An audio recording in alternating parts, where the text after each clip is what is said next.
Time is the most precious resource that any of us have. We only have a set amount of it, there's never enough of it in a day, and the little we do have is constantly dwindling away, which is something I was regrettably reminded of when revisiting Majora's Mask, a game that's now, somehow, 22 years old. And Majora's Mask is a game that's about nothing else if not time, or the lack thereof, as you'll find yourself in a perpetual race against the clock to try and prevent a cataclysmic event, being this freaky looking moon that's on a collision course with the region of Termina in just 3 days. So, now that the game is hitting the Nintendo Switch Online expansion pack, I thought it might be a good time to revisit one of my favorite Zeldas and see how it holds up 22 years later. So does the game's time-looping gameplay stand the test of time? Or does it detract from the core Zelda experience? Let's find out in GameXplain's retro review of The Legend of Zelda Majora's Mask. Now, even though Ocarina of Time was ostensibly about time, Majora's Mask is really the game to fully embrace it as a concept, by making it another dimension for you to keep track of and race against constantly. Because time never stops ticking here, and even though it rarely directly factors into solving the puzzles, it adds a relentless sense of pressure to keep moving at all times in order to save the world from the threat of total destruction. And that's the genius, or some might say horror, of Majora's Mask. Every single action has weight, because it all consumes time, your time, which again is your most valuable resource. And unlike your heart or magic meter, there are no consumables here that will refill it. The 3-day time limit, which translates to just under an hour of real-world time, or 3 if you extend to using an optional secret ability, are all you get. And once your time runs out, well, you know what they say. But the deck isn't completely stacked against you, as you can reset back to day 1 as many times as you want before the moon crash lands, which instantly undoes anything and everything you've accomplished in the world itself, in exchange for buying yourself another attempt at the 3-day cycle. But mercifully, while it may be day 1, you don't exactly start back at square one, as you'll get to keep any major items, masks, and songs you've found along the way. Which is pretty great, as they effectively act as contextualized checkpoints to prevent you from having to redo everything up to the points you first collected them. Of course, that doesn't help to relieve the pressure of having to complete those tasks in the first place in the moment. And this is partially why Majora's Mask is so divisive among Zelda fans, with some people thriving and even enjoying being under pressure, whereas others fall victim to its burdens, which can make for a frustrating experience. There will very likely come a point where you're nearly finished with the temple only to find yourself out of time, and you have to restart the entire thing over from scratch. In a world where many people play games to escape the pressures of everyday life, it's easy to see how adding a stress-inducing gameplay mechanic might not exactly be the most desirable. But for some people, like myself, it adds a tangible sense of urgency to the adventure, one with real stakes that makes it even more immersive. After all, a lot of games threaten the fate of the world, but very few actually follow through with it. And it's those darker themes that help make Majora's Mask so compelling, because the 3-day cycle isn't just a gameplay gimmick, but a foundational pillar of the game's structure and narrative. Every single character follows their own schedule over the course of the 3 days, whether it's doing various tasks, engaging with different characters, or even walking all over town. And you can see their demeanor and behaviors change as their imminent demise nears. You might find ordinarily tough-looking characters paralyzed with fear in the final few hours, or a woman comforting her younger sister who's afraid of what's about to happen. And then of course there's a heartbreaking tale of 2 star-crossed lovers who fail to reunite before the collision. And these characters are just a handful of the dozens you'll meet and want to help out over the course of your adventure. Both because the game encourages you to, but also because it just feels good. Plus, it's the only way to get the 100% true ending. Point is, the world of Majora's Mask feels alive like no Zelda before, with fleshed out characters whose fates aren't necessarily set in stone.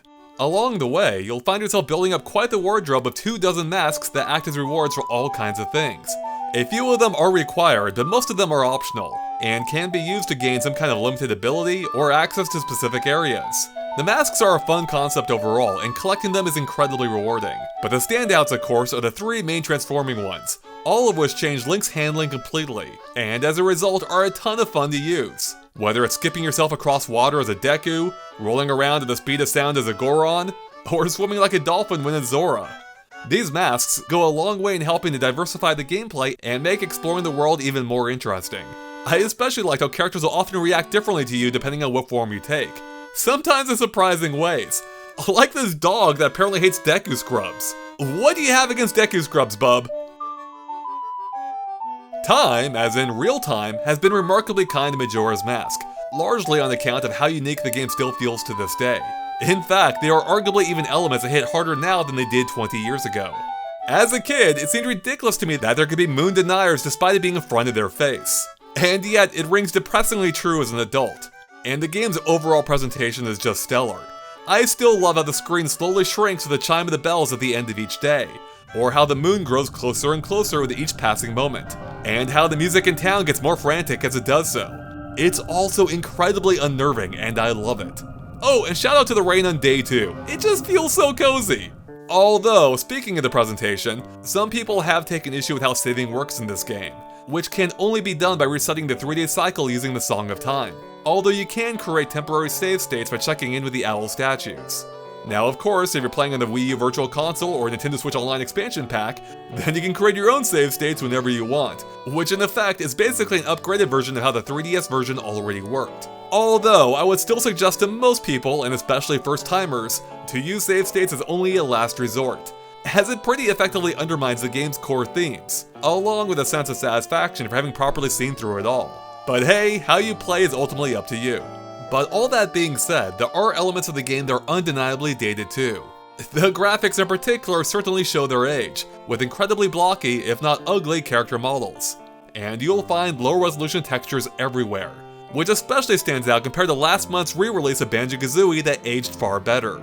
And even though I still adore the overall structure of this game, the puzzles and their solutions are just as rigid as they've always been for most of the Zelda series, which definitely stands out in the post-Breath of the Wild world, which of course had a much more free-form approach to its puzzle and world design. And since Majora's Mask's critical path is 100% linear, it's easy to get stuck at various points where it's not always clear what exactly you're supposed to do next, especially when it involves talking to a very specific character that you may not even know exists, or if it's hidden among some dialogue that you overlooked.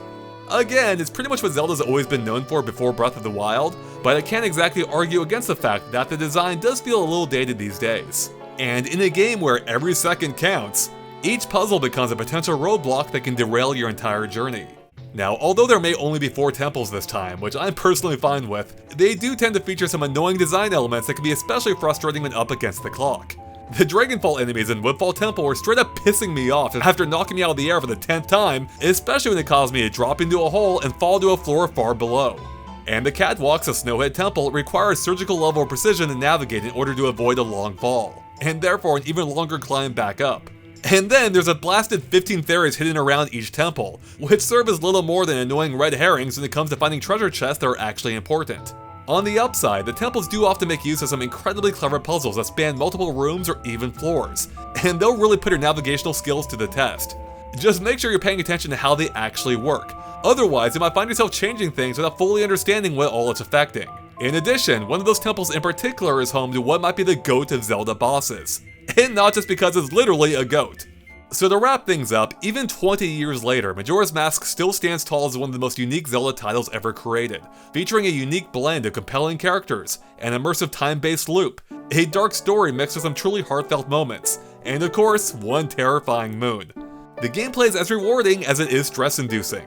Even if it's that exact stress, it might still be a barrier too tall for some people to overcome. Although I would encourage every Zelda fan to give it a try, even if using save states is what helps you get through it all. And with this being the first time that I've revisited the original Nintendo 64 version of Majora's Mask since my review of the 3DS one 7 years ago, I wasn't too surprised to find that this version is still my preferred one of the two, both for its pure gameplay, but also the much more fun handling of the different transformations. Although I will readily admit that the 3DS version looks a lot more modern and therefore better. Ultimately, even though I fell right back in love with the world of Termina and all of its characters all over again, the game's linear design and more limited puzzle solutions haven't aged as gracefully as the game's premise and narrative, even though I still found it highly enjoyable on the whole. So I liked revisiting Majora's Mask a lot, even 22 years later, and I hope that you do too. And with that, thank you for watching GameXplain's review of The Legend of Zelda Majora's Mask. Are you looking forward to revisiting it yourself? Or if you have, what did you think? Let us know by posting in the comments below. And of course, make sure to subscribe to GameXplain for more retro reviews and everything else Nintendo as well. We'll catch you later. Bye everyone!